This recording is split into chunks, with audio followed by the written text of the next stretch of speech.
নমস্কার, আপনারা দেখছেন চেতনা টিভি। আপনাদের সঙ্গে রয়েছে আমি স্মৃতি। Rice online class as usual আজও রয়েছে আপনাদের জন্য। তবে আজকের সাবজেক্টটা আমরা আমাদের লাইফের সঙ্গে অনেকটা রিলেট করতে পারি। আমাদের জীবনধারার প্রত্যেকটি ধাপে ধাপে এই সাবজেক্টটা কোথাও যেন একটা বাস্তবেও রয়েছে। সোশিওলজির সাবজেক্ট নিয়ে এই মুহূর্তে রাইস অনলাইন ক্লাসে রয়েছি আমরা। ম্যাম সুচরিতা ঘোষ, রাইস এডুকেশনের টিচার, আমাদের সঙ্গে রয়েছেন। ম্যাম স্বাগত রাইস অনলাইন ক্লাসে। ম্যাম এর আগে বেশ কয়েকটা টপিক আমরা কমপ্লিট করে ফেলেছি আপনার ক্লাসে। ম্যাম আজকের টপিক কি? আজকে আমরা একটা খুব ইম্পর্টেন্ট টপিক করব। ক্লাসিক্যাল থিঙ্কারের মধ্যে আমাদের 4টে থিঙ্কার আছে সিলেবাসে, আমরা তার মধ্যে থেকে কার্ল মার্কসটি আজকে করব। ওকে ম্যাম, আমরা ক্লাস তাহলে শুরু করে ফেলি। একদম। তো কার্ল মার্কস যে থিঙ্কারটা, এটা একটা খুবই ভয়ের ভীতির জায়গা for a lot of the students, because অনেকে মনে করে এটা একটুখানি কমপ্লিকেটেড, এটা একটুখানি ডিফিকাল্ট। একটু ডিফিকাল্ট আছে, একটু কমপ্লিকেটেড আছে, বাট যতটা সিম্পল করে বোঝানো যায় সেটা আমি আজকে চেষ্টা করব। একদম ঠিক আছে। আচ্ছা, তো তোমরা সকলেই নিশ্চয়ই জানো এতদিনে যে ক্লাসিক্যাল থিঙ্কার আমাদের পরীক্ষার জন্য একটা খুব ইম্পর্টেন্ট টপিক। এখান থেকে পেপার 1 গ্রুপ এতে আমরা মিনিমাম একটা, ম্যাক্সিমাম দুটো, এর থেকে বেশি প্রশ্নও কিন্তু আমরা পেতে পারি। ফর এক্সাম্পল 2015 পেপারটা যদি আমরা দেখি, সেখানে বেশ অনেক কটা, প্রায় 3-4টে প্রশ্ন ছিল ফ্রম থিঙ্কার্স। সো মোটামুটি যাই হোক, 3-4টে যদি নাও হয়, আমরা একটা প্রশ্ন ডেফিনেটলি এখান থেকে পাবোই from the classical thinker portion. তো আমরা আজকে করছি হচ্ছে ক্লাসিক্যাল থিঙ্কার থেকে কার্ল মার্কস। ঠিক আছে, তাহলে শুরু করা যাক। আচ্ছা, তো কার্ল মার্কস বেসিক্যালি একজন কনফ্লিক্ট পার্সপেক্টিভে বিশ্বাসী ছিলেন। ঠিক আছে, কনফ্লিক্ট পার্সপেক্টিভ মানে কি, বা কনফ্লিক্ট থিওরি মানে কি? কার্ল মার্কস বিশ্বাস করতেন বা বিলিভ করতেন যে সোসাইটি, আমাদের সোসাইটির যে ট্রানজিশনটা হয় বা একটা সমাজ থেকে আরেকটা সমাজের যে চেঞ্জটা হয়, সেটা কোথাও না কোথাও কনফ্লিক্টের মাধ্যমেই হয়। ঠিক আছে, ওনার একটা ভীষণ ফেমাস উক্তি আছেন, যেখানে উনি বলেছেন যে all changes in the hitherto existing society is a result of class struggle. তাই তো, মানে কি, স্ট্রাগল হচ্ছে is the driving force between any changes or any development in history. Right, বোঝা গেল? মানে কি, মানে আমাদের সমাজে যাবতীয় যা যা চেঞ্জেস আমরা দেখতে পাই, পুরোটাই কিন্তু হচ্ছে আমাদের ক্লাস স্ট্রাগলের মাধ্যমে, রাইট, কনফ্লিক্টের মাধ্যমে। আচ্ছা, তো দ্বিতীয়টা কি? দ্বিতীয় পয়েন্টটা আমাদের হচ্ছে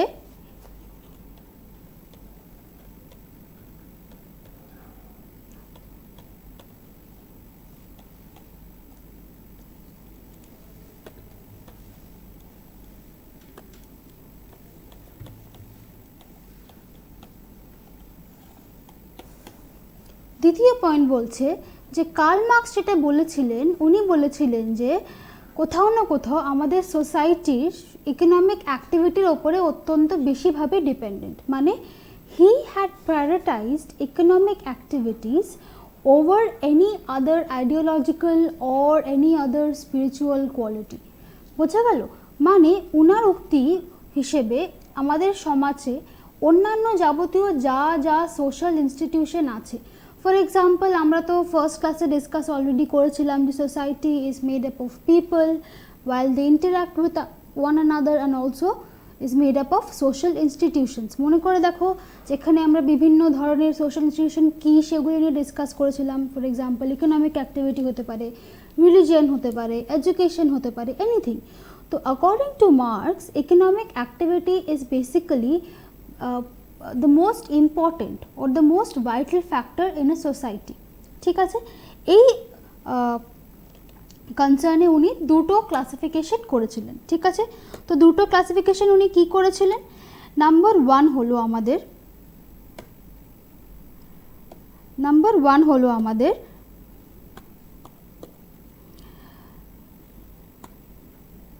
ইকোনমিক ইনফ্রাস্ট্রাকচার।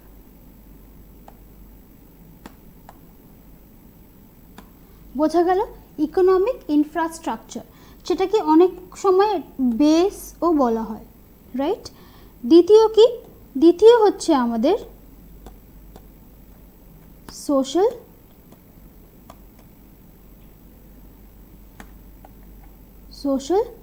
সুপারস্ট্রাকচার। বোঝা গেল? প্রথমটি কি? প্রথমে আমরা দেখছি উনি যে ক্লাসিফিকেশনটা করেছেন, প্রথমে উনি বলছেন অ্যাবাউট ইকোনমিক ইনফ্রাস্ট্রাকচার। ঠিক আছে, দ্বিতীয় কথা উনি কি বলছেন, দ্বিতীয় উনি বলছেন অ্যাবাউট সোশ্যাল সুপারস্ট্রাকচার। আচ্ছা, এবারে যদি আমরা বলি ইকোনমিক ইনফ্রাস্ট্রাকচার আর সোশ্যাল সুপারস্ট্রাকচারটা কি। আচ্ছা, তো সোশ্যাল সুপারস্ট্রাকচার হিসেবে আমরা কি কি দেখতে পাই, আমরা দেখতে পাই any other form of social institution. For example কি, সেটা ল হতে পারে, রাইট, সেটা রিলিজিয়ন হতে পারে, সেটা সায়েন্স হতে পারে, সেটা ইকোনমি হতে পারে, সেটা তোমার রিলিজিয়ন হতে পারে, সেটা এডুকেশন হতে পারে, any other entity in a society, প্রত্যেকটাকেই আমরা কি বলছি, সোশ্যাল ইনস্টিটিউশন বলছি। এবার এদের মধ্যে থেকে উনি ইকোনমিটাকে বলেছেন ইনফ্রাস্ট্রাকচার, আর বাকি প্রত্যেকটাকে উনি বলেছেন সোশ্যাল সুপারস্ট্রাকচার। ঠিক আছে, তাহলে আমরা কি দেখলাম, উনি বলছেন যে যে কোনো সমাজের যে বেসটা, যেটা সব থেকে ইম্পর্টেন্ট, যার ওপর পুরো সমাজটা দাঁড়িয়ে আছে, পুরো সমাজটা নির্ধারণ করছে, সেটা হচ্ছে সমাজের ইকোনমি কিংবা ইকোনমিক অ্যাক্টিভিটি। আর তাছাড়া বাকি অন্যান্য সমাজের যে অন্যান্য পার্টগুলো আছে, অন্যান্য সোশ্যাল ইনস্টিটিউশনগুলো আছে, সেগুলো হচ্ছে আমাদের কি, সেগুলো হচ্ছে আমাদের রিলিজিয়ন, ল, এডুকেশন ইত্যাদি ইত্যাদি, ব্লা ব্লা ব্লা। অল অফ দিস কোথাও না কোথাও হ্যাঁ সমাজটা এদের ওপরও নির্ধারণ করছে, but not as much as it depends on economic activity. Clear? আচ্ছা, তো এবারে উনি কি বলছেন, তাহলে আমরা কি দেখছি, আমরা একটা দেখলাম হলো আমাদের, আমি শর্ট ফর্ম করে লিখছি, একটা হচ্ছে আমাদের ইকোনমিক ইনফ্রাস্ট্রাকচার ইআই, দ্বিতীয় হচ্ছে আমাদের সোশ্যাল সুপারস্ট্রাকচার এসএস। ঠিক আছে, তাহলে ইকোনমিক ইনফ্রাস্ট্রাকচারে আমরা কি দেখলাম, ইকোনমি হচ্ছে সব থেকে বেশি ইম্পর্টেন্ট। আর এখানে আমরা কি দেখছি, এখানে আমরা দেখছি এডুকেশন, রিলিজিয়ন, ফ্যামিলি হতে পারে, ল হতে পারে, অ্যান্ড এক্সেট্রা এক্সেট্রা, তাই তো? আচ্ছা, তার মানে আমরা কি দেখছি, এই যে এটা হচ্ছে আমাদের বেস, যার ওপর পুরো সমাজটা নির্ধারণ করছে। এগুলো কি, this factors also exist, but they in comparison to economy অনেক লিনিয়েন্ট, অনেক সমাজে অনেক কম এমফাসিস ফেলে। ঠিক আছে, এটা কিন্তু একমাত্র মার্কসেরই উক্তি। ফর এক্সাম্পল দ্য রিলিজিয়ন, আমরা অনেকেই ভাবি যে রিলিজিয়ন সমাজের একটা খুব ইম্পর্টেন্ট অ্যাসপেক্ট, কিন্তু মার্কসের অনুযায়ী রিলিজিয়ন, উনি বলেছিলেন religion is the OPM of মাসেস। OPM মানে কি, আফিম। ঠিক আছে, মানে বেসিক্যালি কোথাও না কোথাও ইট ব্লাইন্ডস আস। সেটা অনেক ক্ষেত্রে হয়তো আমরা সত্যি দেখতেই পাই যে রিলিজিয়ন কী করে অনেক সময় আমাদের পার্সপেক্টিভটাকে এমনভাবে আমাদের অন্ধ করে দেয় যে আমরা একভাবে দেখতেই বাধ্য হই অনেক সময়, তাই তো? আচ্ছা, তো সেদিক থেকে এখন যদি আমরা দেখি, ইআই বা ইকোনমিক ইনফ্রাস্ট্রাকচারের দুটো ক্লাসিফিকেশন হয়। আবার কি কি ক্লাসিফিকেশন হয়, প্রথমটা হচ্ছে আমাদের ফোর্সেস অফ প্রোডাকশন। তো ইকোনমিক অ্যাক্টিভিটি কিংবা ইকোনমিক ইনফ্রাস্ট্রাকচারের আমাদের দুটো ক্লাসিফিকেশন হয়। প্রথমটা হচ্ছে আমাদের ফোর্সেস অফ প্রোডাকশন, দ্বিতীয় কি, দ্বিতীয় হচ্ছে আমাদের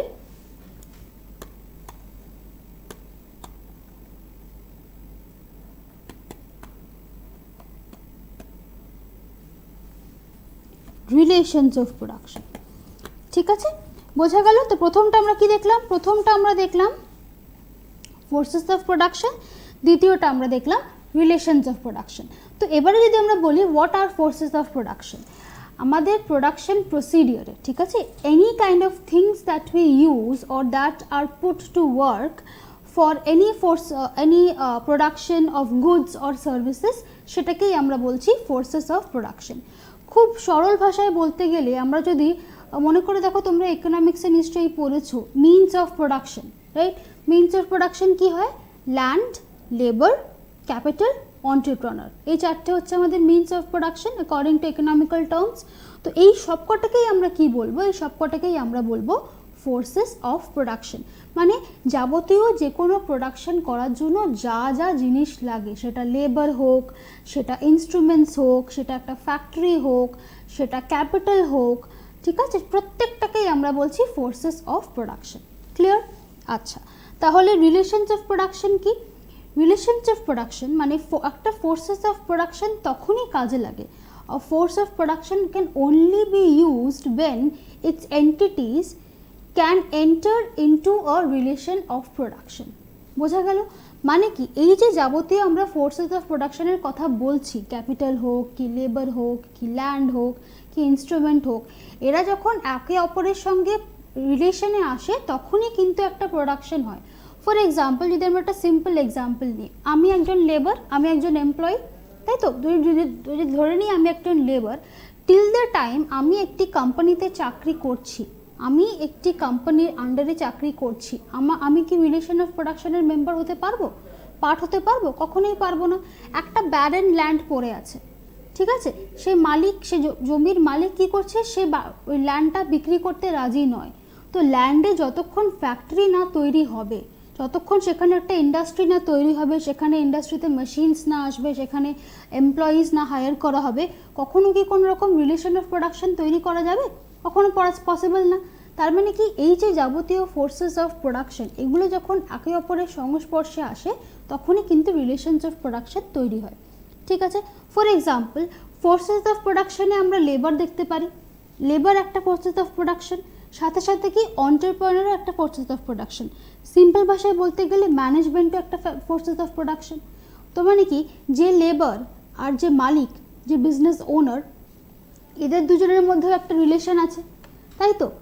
সেটা এক্সপ্লয়টেটিভ হতে পারে, সেটা কোঅপারেশনের হতে পারে, সেটার মধ্যে আমি এখন যাচ্ছি না, মানে একটা রিলেশন তো থাকে, এমপ্লয়ি এবং এমপ্লয়ারের মধ্যে একটা রিলেশন আছে।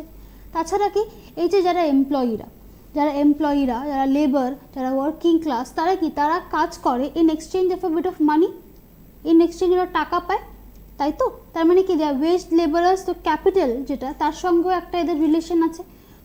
মানে কি, সিম্পল কথায় বলতে গেলে এই যে যাবতীয় ফোর্সেস অফ প্রোডাকশনগুলো আছে, একটার সঙ্গে একটা যে রিলেশনটাকে শেয়ার করে, এই যে সবকটাকে একসঙ্গে এনে when all of them together are put into use, only then can a good or a service be produced. When all of them are coming together, they are forming a relation of production as a resultant of which something is being produced. সে কোনো good হতে পারে, কোনো product হতে পারে, কোনো service হতে পারে, anything. Clear? তাহলে আমরা আপাতত কি দেখলাম? আমরা দেখলাম দুটো জিনিস, প্রথম হচ্ছে ইকোনমিক ইনফ্রাস্ট্রাকচার অর বেস, আর দেখলাম সোশ্যাল সুপারস্ট্রাকচার। আচ্ছা, তারপরে আমরা দেখলাম ইকোনমিক ইনফ্রাস্ট্রাকচারের দুটো ক্লাসিফিকেশন হয়, একটা হলো আমাদের ফোর্সেস অফ প্রোডাকশন, দ্বিতীয় হলো আমাদের রিলেশনস অফ প্রোডাকশন।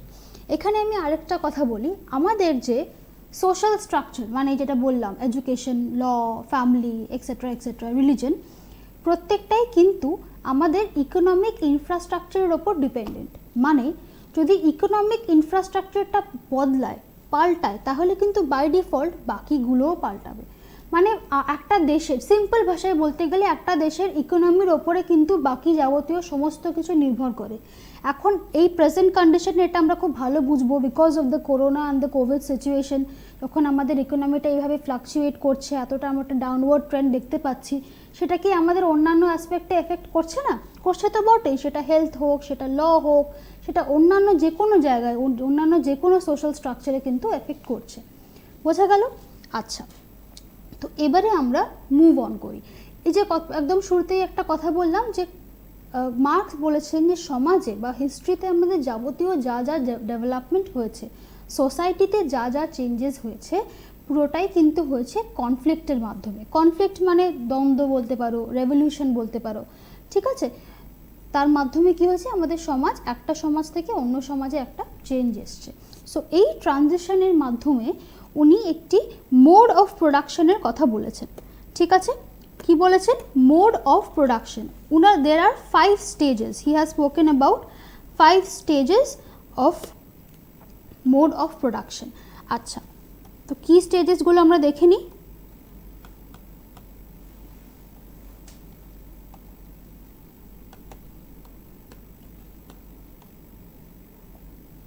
আচ্ছা, একদম প্রথম যেটা, সেটা হচ্ছে আমাদের প্রিমিটিভ স্টেজ। প্রিমিটিভ স্টেজ বলতে আমরা কি বুঝছি? প্রিমিটিভ স্টেজ হচ্ছে আমাদের সেই আদিম যুগের মানুষের কথা বলা হচ্ছে। হান্টিং অ্যান্ড গ্যাদারিং সোসাইটি মনে করে দেখো, ঠিক আছে, যেখানে সকলে মিলে একসাথে থাকতো, সেখানে তখনও ইন্ডাস্ট্রি, ফ্যাক্টরি সেভাবে ডেভেলপ হয়নি, সে এক্সিস্টই করে না, তখন সায়েন্স আর টেকনোলজি এক্সিস্টই করে না, ঠিক আছে? মানে কি, আচ্ছা, যদি আমরা exactly hunting and gathering society কিংবা প্রি সিভিলাইজড ম্যানের কথা বলি, সমাজটা কীরকম ছিল? নাম্বার 1,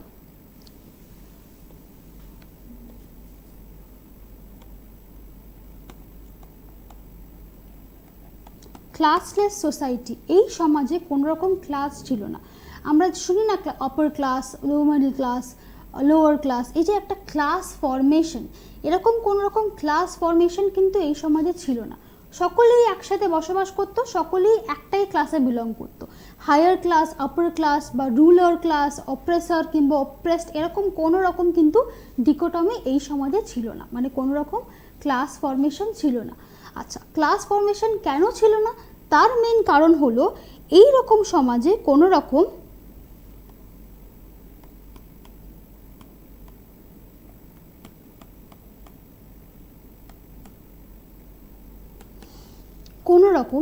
প্রাইভেট প্রপার্টির কনসেপ্ট ছিল না। প্রাইভেট প্রপার্টি মানে ওনারশিপ অফ প্রাইভেট প্রপার্টি, মানে এই যে বলি না, এই যে পেনটা আমার, বা এটা আমার ফ্যাক্টরি, বা এটা আমার স্কুল, বা এটা আমার বাড়ি, আমার যে ব্যাপারটা, সেরকম কোনো রকম প্রাইভেট প্রপার্টির কনসেপ্টই ছিল না। মানে কি, এরা হান্টিং অ্যান্ড গ্যাদারিং সোসাইটি ছিল, এরা ছোটো ছোটো ক্ল্যানে বিলং করতো, সকলে মিলে গুহায় বসবাস করতো। এমন কখনো হয়নি ধরো সকলে মিলে শিকার করতে গেল, এবারে শিকার করতে গেলে মানে একটা হরিণ মারা হলো, এবার সকলে মিলে নিশ্চয়ই হরিণটাকে মারেনি, একজন হরিণটার গায়ে তীর ছুঁড়েছে। তার মানে এই নয় যে যার তীরটা হরিণের গায়ে লেগেছে এবং হরিণটা আহত হয়েছে, সেই মানুষটা তার 50% পাবে কিংবা তার 80% পাবে। যেটা শিকার করে আনা হচ্ছে, সে যেই শিকার করুক, সবাই মিলে ইকুয়ালি ডিভাইড করে খেত। বোঝা গেল? মানে কোনো রকম এটা আমার, এটা তোমার, প্রাইভেট প্রপার্টির কোনো রকম কনসেপ্ট ছিল না। এভরিথিং ওয়াজ কমিউনালি ওন্ড, মানে কমিউনিটি বেসিসে হতো। ঠিক আছে, তাহলে আমরা তৃতীয় পয়েন্টটা কি দেখছি? Communal ownership. ঠিক আছে, তাহলে কি, যখনই কোনো প্রাইভেট প্রপার্টির কনসেপ্ট নেই, আমার বাড়ি তোমার বাড়ি, তাহলে বড় বাড়ি ছোট বাড়ির কনসেপ্ট নেই, কোনো রকম আপার ক্লাস মিডল ক্লাস নেই, কেউ বড় লোক কেউ গরিব লোক, এরকম কোনো রকম ফরমেশন নেই। উইদাউট এনি প্রাইভেট প্রপার্টি কি হচ্ছে, আমাদের কোনো রকম ক্লাস ফরমেশন হচ্ছে না। ঠিক আছে, কিন্তু সমাজের নিয়মে কি হয়, সমাজ আস্তে আস্তে প্রগ্রেসিভ হয়। এই প্রিমিটিভ সমাজ থেকে আমরা সেকেন্ড যে সমাজটা দেখতে পাই, সেই সমাজটা হলো আমাদের স্লেভ সোসাইটি। ঠিক আছে, স্লেভ সোসাইটি। তো স্লেভ সোসাইটি কি?